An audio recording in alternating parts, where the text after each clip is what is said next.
halo warga sipil sekalian, bonus demografi. Kita dengar katanya di mana-mana gitu ya. Kedengarannya seperti kita dapat lotre nih negara kita. Tapi ini bukan lotre teman-teman. Ini adalah bom waktu dengan sumbu yang sangat pendek. Jadi tahun 2025 puncaknya sudah di depan mata gitu ya. Kita punya jumlah anak muda usia produktif terbanyak dalam sejarah teman-teman.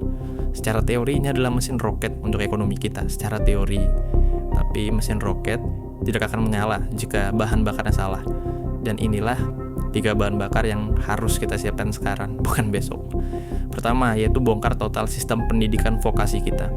Kita punya jutaan sarjana baru tiap tahun teman-teman, tapi 80% saja nih industri bilang skill mereka tidak relevan. Nah, ini bukan lagi soal menambah jam belajar, ini soal membuang kurikulum usang. Ganti dengan magang wajib yang terstruktur di industri sejak semester 3 misal. Hentikan pabrik ijazah dan mulai cetak ahli yang siap kerja. Terus yang kedua adalah habisi stunting di sumbernya. Jendela emas ini tidak dimulai saat mereka lulus kuliah teman-teman. Ia dimulai dari 1000 hari pertama kehidupan. Anak stunting hari ini adalah angkatan kerja non produktif 20 tahun lagi. Nah, jadi solusinya bukan bansos beras, tapi solusinya adalah memastikan setiap ibu hamil dan balita punya akses mutlak terhadap protein hewani, air bersih, dan posyandu yang berfungsi. Dan ini bukan biaya, ini adalah investasi SDM yang paling fundamental. Nah, yang ketiga adalah ciptakan lapangan kerja yang benar-benar menyerap mereka. Kita tidak bisa terus berharap pada honggan PNS, teman-teman. Negara harus berhenti nih menjadi penyedia kerja utama.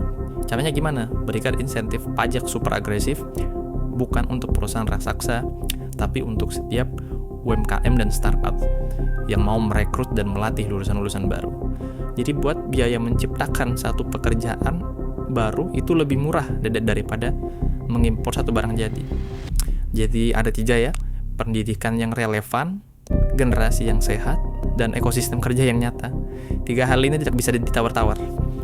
Dan pertanyaannya sekarang sebetulnya bukan lagi kapan bonus demografi tiba gitu ya. Pertanyaannya adalah apakah kita sedang membangun tangga atau justru menggali lubang untuk generasi emas ini.